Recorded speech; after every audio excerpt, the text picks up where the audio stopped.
जय हिंद। आज हम जियोग्राफी का पार्ट 3 पढ़ेंगे, जो है जनसंख्या भूगोल, और ये किसके लिए है? कक्षा 12 के बच्चों के लिए है और स्पेशल यूपी बोर्ड के बच्चों के लिए है। किसके लिए? UP board. तो ध्यान से समझिए। जनसंख्या संगठन, क्या पाठ का नाम क्या है? जनसंख्या संगठन। ये कितना पाठ है? पार्ट 3 है और ये विश्व की दृष्टि से है। विश्व की दृष्टि से, एक भारत की दृष्टि से है और एक विश्व की दृष्टि से। अभी हम विश्व की दृष्टि से पढ़ेंगे। तो जनसंख्या संगठन, क्या पाठ का नाम क्या है? जनसंख्या संगठन। तो हम जनसंख्या संगठन आखिर किसे कहते हैं, इसे हम समझते हैं। चलिए समझते हैं। जनसंख्या में लिंग अनुपात, ध्यान से समझिए। जनसंख्या में लिंग अनुपात, आयु वर्ग, साक्षरता, ग्रामीण नगरीय जनसंख्या तथा व्यावसायिक अंगों का समन्वय ही जनसंख्या संगठन कहलाता है। जनसंख्या संगठन कहलाता है। फिर से इसे समझेंगे कि आखिर क्या होता है। यानी कि जनसंख्या संगठन का मतलब होता है कई लोगों का एकजुट होना। जैसे इसमें आ जाएगा लिंग अनुपात, आयु वर्ग, साक्षरता, ग्रामीण नगरीय जनसंख्या, व्यावसायिक अंगों का समन्वय ही जनसंख्या संगठन कहलाता है। तो इसमें हम जनसंख्या संगठन के बारे में क्या पढ़ेंगे? लिंग अनुपात के बारे में पढ़ेंगे, आयु वर्ग के बारे में पढ़ेंगे, साक्षरता दर के बारे में पढ़ेंगे, ग्रामीण नगरीय जनसंख्या। इसको हम ग्रामीण नगरीय जनसंख्या को जो भारत का पढ़ाएंगे तो उसी में इसको हम समझ लेंगे। लेकिन आज जो है लिंग अनुपात के बारे में समझेंगे। आयु वर्ग, इसका पिछले वीडियो में हमने लिंग अनुपात के बारे में पूरा बेहतरीन तरीके से पढ़ा दिए है। अगर आपको पढ़ना हो तो आप पार्ट 2 पढ़ सकते हैं। चलिए हम आगे समझते हैं कि आयु वर्ग आखिर क्या चीज है। तो आयु वर्ग बारे में हम समझेंगे कि आयु वर्ग क्या होता है। आयु वर्ग जो है वह 2 प्रकार का होता है। कितने प्रकार का? 2। पहला आश्रित आयु वर्ग, दूसरा कार्यशील आयु वर्ग। पहला आश्रित, दूसरा कार्यशील आयु वर्ग।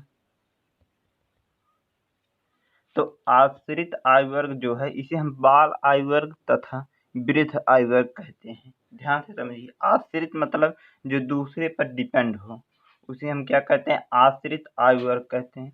जो है 0 से 14 जो है उन्हें हम बाल आयु वर्ग कहते हैं कि नहीं? 0 से 14 जो होते हैं उन्हें हम बाल आयु वर्ग कहते हैं और 60 से अधिक जो होते हैं उन्हें हम वृद्ध आयु वर्ग कहते हैं। तो आश्रित आयु वर्ग में कितने आते हैं? किन किन नामों से जाना जाता है? बाल आयु वर्ग और वृद्ध आयु वर्ग। समझ में आ गए। इसके बाद आता है दूसरा हमारा क्या है? कार्यशील आयु वर्ग। कार्यशील आयु वर्ग का मतलब होता है कि जो समाज में, देश में ज्यादातर लोग काम करके अपने परिवार का जीवन निर्वाह करते हैं, जिन्हें हम प्रौढ़ आयु वर्ग कहते हैं। जैसे 15 से 59 वर्ष के जो लोग होते हैं वे किसी न किसी जगह पर या कंपनी में कहीं पर काम कर रहे होते हैं और वो अपने परिवार का जीवन निर्वाह करते हैं। तो उन्हें हम क्या कहते हैं? कार्यशील आयु वर्ग, यानी कि वो कार्यशील रहते हैं निरंतर। अब लिंगानुपात क्या होता है इसके समझते हैं। लिंगानुपात 1000 कितना? 1000 पुरुषों की तुलना में महिलाओं की संख्या को लिंगानुपात कहा जाता है। क्या कहा जाता है?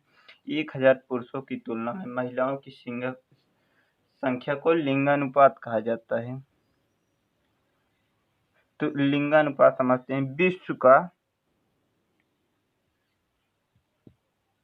विश्व का औसत लिंगानुपात कितना है? विश्व का औसत लिंगानुपात कितना है? तो 100 स्त्रियों पर 102 पुरुष हैं। कितने? 100 स्त्रियों पर 102 पुरुष हैं। कितने हैं? विश्व का औसत लिंगानुपात कितना है? 100 स्त्रियों पर 102 पुरुष हैं। कितने? 100 स्त्रियों पर 102 पुरुष हैं। इसके बाद आता है विश्व में सर्वाधिक लिंगानुपात। देश की बात कर रहा है कि यानी कि किस देश का सर्वाधिक लिंगानुपात है? तो किस देश का है? लाटीविया का है। ये सब क्वेश्चन जो है बहुविकल्पी प्रश्न आते हैं, 1 नंबर के पूछे जाते हैं। चलिए इसके बाद हम समझते हैं विश्व में न्यूनतम लिंग अनुपात, विश्व में सर्वाधिक लिंग अनुपात लाटविया का है। विश्व में न्यूनतम लिंग अनुपात संयुक्त अरब अमीरात, जिसे यूएई यानी कि दुबई, दुबई बहुत ही प्रसिद्ध है, आप लोग समझते हैं, बहुत डेवलपमेंट कंट्री है। यहाँ पर तेल बहुत ही ज़्यादा उत्पादन किया जाता है, तेल का, पेट्रोल जिसे कहते हैं हम। अब इसके बाद हम समझते हैं आयु लिंग पिरामिड किसे कहते हैं। ये मोस्ट इम्पॉर्टेंट है, ये लगभग 2 नंबर या 4 नंबर का जरूर पूछा जाता है कि ना 2 नंबर का या 4 नंबर का। समझ में आ गया? तो समझते हैं आयु लिंग पिरामिड किसे कहते हैं। आयु लिंग संरचना को दर्शाने के लिए जिस विधि का प्रयोग किया जाता है उसी को आयु लिंग पिरामिड कहा जाता है। आयु लिंग संरचना को दर्शाने के लिए जिस विधि का प्रयोग किया जाता है उसे हम क्या कहते हैं, आयु लिंग पिरामिड कहते हैं। आयु लिंग पिरामिड को जनसंख्या पिरामिड भी कहा जाता है। क्या कहा जाता है? जनसंख्या पिरामिड भी कहा जाता है।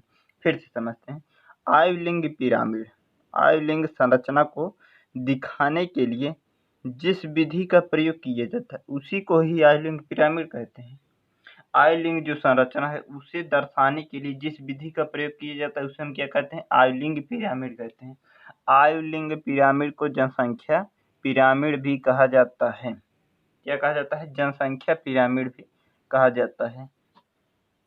इसके बाद हम चैप्टर 4 पढ़ेंगे, यानी कि पार्ट 4 के बारे में पढ़ेंगे। कितना? पार्ट 4।